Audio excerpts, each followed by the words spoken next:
For this video, I want to go over my Fluval FX2 review. This is one of the newer filters added to the Fluval range, and it's currently the smallest canister filter in their FX lineup. Usually I do like to start reviews with an unboxing, but I've been running this filter for 5 months now, and in that time I've accidentally deleted my unboxing footage.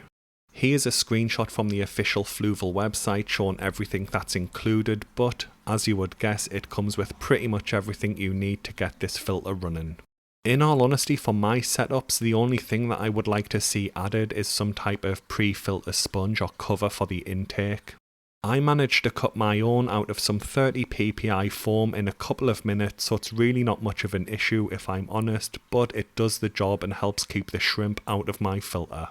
You get plenty of media included with this filter as a standard purchase, so you can easily cycle your tank with it, but I have tweaked my setup a little bit, but more on that later in the video. So moving on to features and specifications, and this thing is an absolute beast. Officially, it's listed as being able to support an aquarium that's up to 175 US gallons or 750 litres, but I do often see people recommend that you halve the manufacturer's recommendation. If you do like to follow that recommendation, then that would bring it down to 87 US gallons or 375 litres, so it covers plenty of popular aquarium sizes without issue. The valves on this are very easy to operate and you just tweak them as required to adjust your water flow, but Fluval do recommend that you only adjust the outflow valve on the filter to avoid any potential issues with the setup. The click fit system requires deliberate pressure to release the hosing when doing maintenance, and this helps to reduce the chances of them accidentally coming loose as the product ages. The valves are positioned at a 45-degree angle, so you can easily angle the hosing as required to your aquarium without adding any additional strain. The filter system does have an included timer in it that will automatically shut the filter off for 1 minute every 12 hours. This allows any trapped air in the filter to make its way through this system and be purged into your tank via the filter outlet once it powers itself back up. I've never heard this filter burp or have any kind of issues with sound due to trapped air, so I'm guessing that this system does work well and it helps to purge all of the trapped air out of the filter. The filter intake is telescopic, so you can quickly and easily adjust it to the length of your aquarium for different setups as needed. The filter has 2 outlets angled in different directions, allowing you to adjust the aim of your water flow for your tank. Technically, there are 6 filter baskets in here that can be used for different types of filter media, covering mechanical, biological and chemical filtration. One thing to note is that unlike the larger FX4 and FX6, the FX2 does not come with a utility valve built in, allowing you to empty the water from the filter prior to moving it to make it lighter. The FX2 is smaller than the FX4 and FX6, but it can still get heavy when filled with water. An easy workaround for this is to turn the filter off, remove the hosing, remove the lid, and then siphon some of the water out of the filter as needed to reduce its total weight before moving it. All in all though, it's got pretty much every feature I could ever want on this type of filter, and it's done its job perfectly so far. So moving on to the setup and stocking of the tank that I maintain with my Fluval FX2, so you can kind of compare it to anything you might want to keep with the filter. This tank is just over 40 US gallons or 160 litres, so it comes in at just under a quarter of the officially listed maximum supported tank size from Fluval.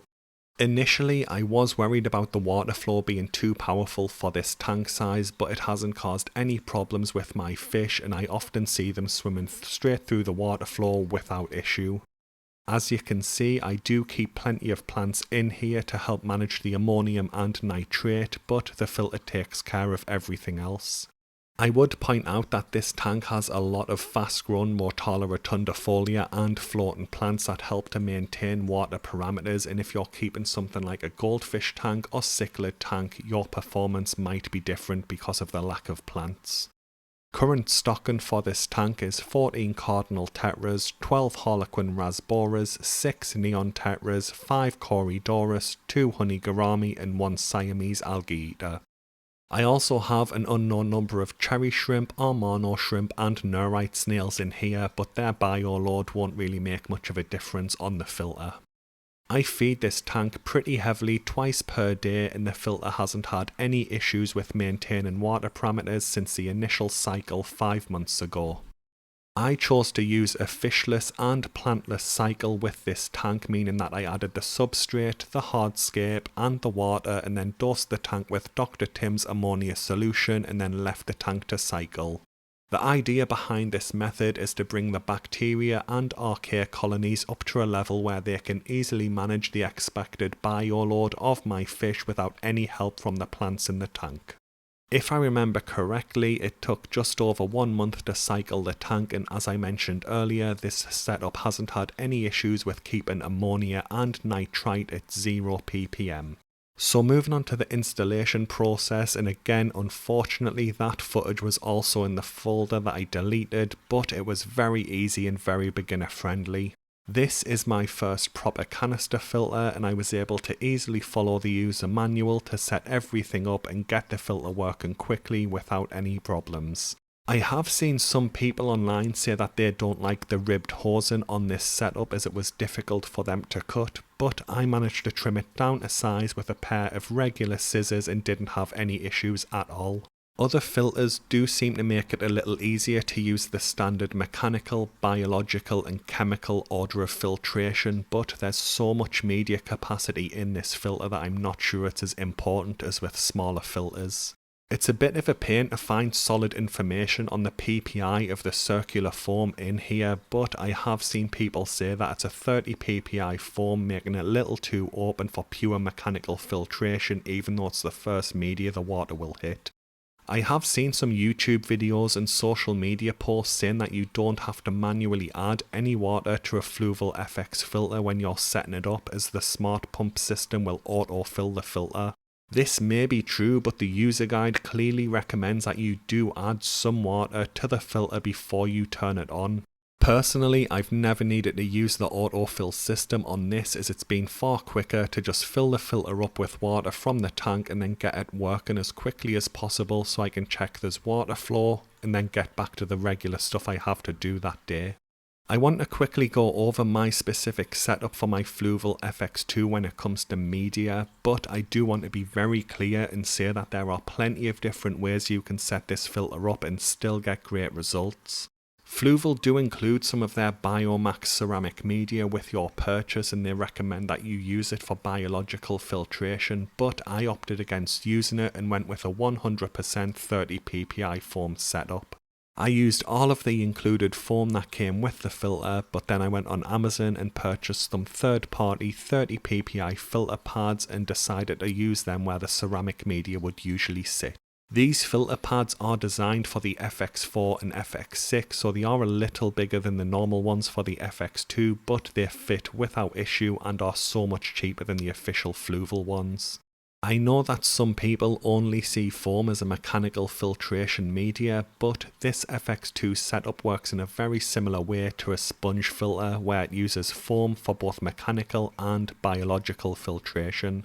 30 ppi foam provides plenty of surface area for biological filtration to maintain ammonia and nitrite levels at 0 ppm with this setup, and the Fluval FX2 holds so much of the foam that it also does a great job with mechanical filtration.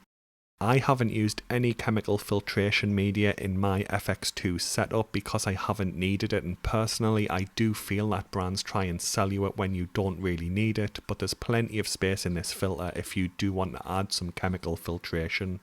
As I mentioned earlier, I did cut a small pre-filter sponge out of some aftermarket 30 ppi foam, and I squeeze this out once per week just to get rid of any gunk that builds up in it, but its main purpose is to prevent my cherry shrimp and Armano shrimp getting into the filter. So moving on to performance, and I really can't fault this filter in the slightest, and it's been excellent for my needs.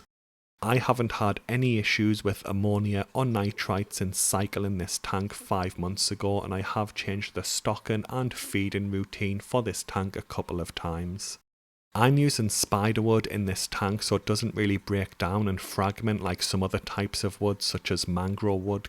I think this is one of the reasons that the 30 ppi foam is being able to do such a good job when it comes to mechanical filtration without the use of any filter floss, because it's just able to catch anything that's in here. If I did have something like mangrove wood in this tank that would fragment and let tiny little wood particles float off into the water column, then I probably would add some type of filter floss to the filter setup. It is important to remember that this is just a 40 US gallon tank, and personally I would say it's towards the upper end of the recommended stocking, but in the grand scheme of things for this filter it should be able to support tanks that are far larger than it. Just remember that the performance of the filter can change with larger tanks with higher stocking levels, but for my setup it's been perfect. Moving on to the noise of the filter, because I know that this will be an important factor for many people who are looking to purchase this setup.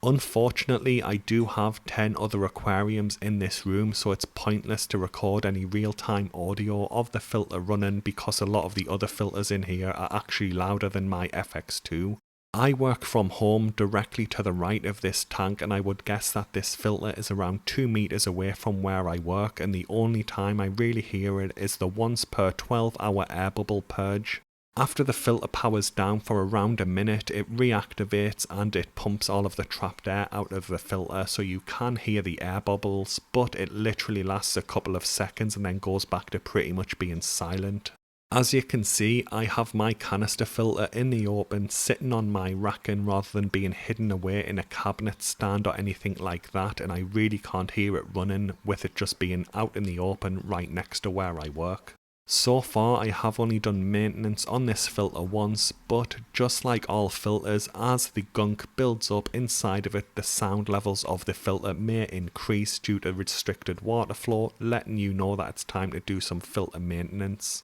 I'm currently cleaning this filter once every 3 months right now, and I haven't had any increases in noise levels due to any gunk buildup or anything like that, so I really don't think most people will have issues with the sound generated by this filter. Moving on to water flow, as this was one of my main worries when ordering the Fluval FX2 for a 40 gallon tank. This is the water flow with the filter valve set to open, so it's essentially on full power right now, and as you can see it's nowhere near as strong as the larger FX4 or FX6, making it ideal for a 40 gallon tank. I did used to run this filter with the valves in this position, and I would see my fish swimming around the tank without issue, and I do keep relatively small fish. Currently I do run the filter at this valve setting, so I have turned the water flow down a little bit. Here's a clip of what the water flow looks like with the valve at this setting, and again the fish are easily able to swim around the tank without issue.